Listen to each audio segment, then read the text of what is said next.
Imagine defending a fortress with approximately 10,000 soldiers and untrained peasant crusaders against Sultan Mehmed II, the Conqueror, the man who shattered Constantinople's legendary walls. 3 years earlier, leading 80,000 Ottoman troops and the same massive artillery that had pulverized the greatest city in the East. Knowing that if Belgrade falls, the road to Budapest and Vienna lies open to Islamic conquest. July 4 to 22, 1416, John Hunyadi, Hungary's greatest military commander, organized a desperate defense combining professional soldiers with thousands of peasant volunteers recruited by Franciscan friar John of Capistrano through crusade preaching that promised salvation to anyone willing to fight. Here's what makes this siege insane. The Ottomans brought the exact cannons that had destroyed Constantinople's triple walls in 1453. Massive bronze guns, firing stone balls weighing over 600 pounds that could pulverize medieval fortifications built centuries before gunpowder existed. For 18 days, Ottoman artillery systematically destroyed Belgrade's outer defenses, while elite Janissaries launched assault after assault through breached walls and hand-to-hand combat, fought over rubble and corpse. On July 14th, Hunyadi broke the Ottoman river blockade on the Danube through suicidal naval combat, peasants in converted barges ramming Ottoman warships, boarding actions fought on blood-slick decks, drowning men dragged under by armor weight, allowing supplies and reinforcements to reach the besieged city. Then, on July 22nd, what began as a probing sortie transformed into a full-scale counterattack when thousands of peasant crusaders, many armed only with farming tools, charged Ottoman siege positions, overrunning trenches and artillery parks in chaotic fury that wounded Sultan Mehmed II himself. The psychological shock of seeing their invincible sultan bleeding caused Ottoman morale to collapse completely, forcing withdrawal after 18 days. Victory came at brutal cost. Hunyadi survived the battle but died August 11th from plague contracted during the siege, proving that disease kills more soldiers than swords.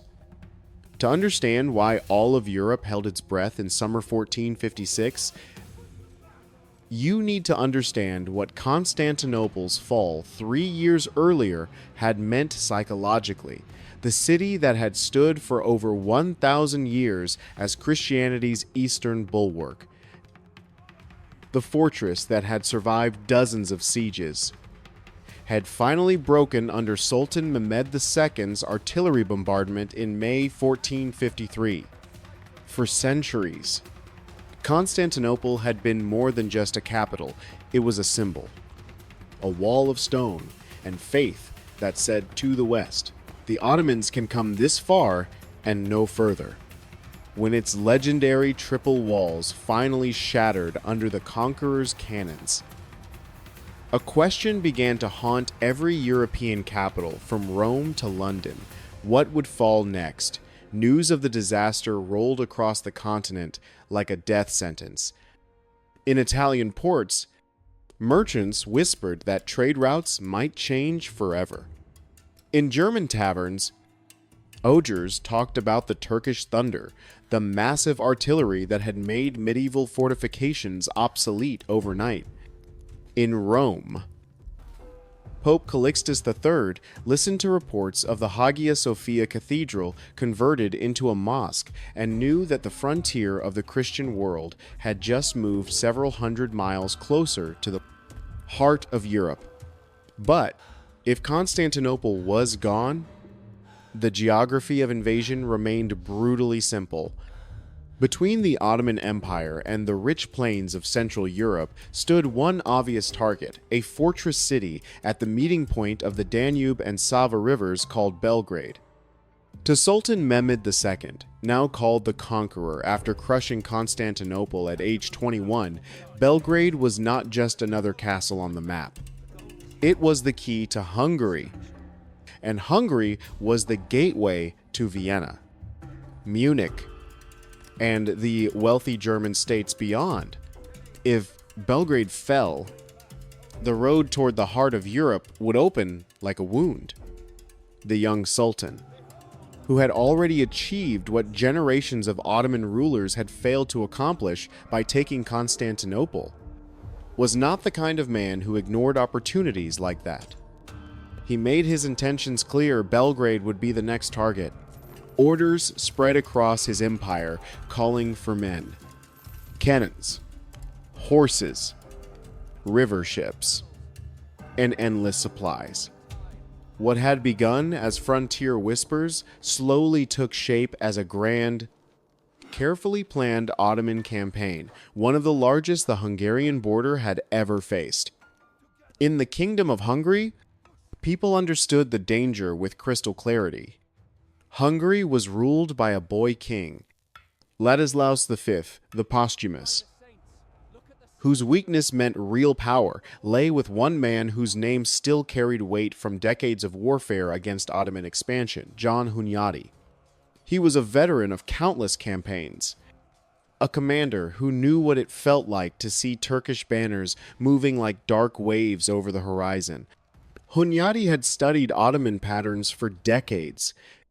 First, they softened up a region through raiding, burning, probing defenses.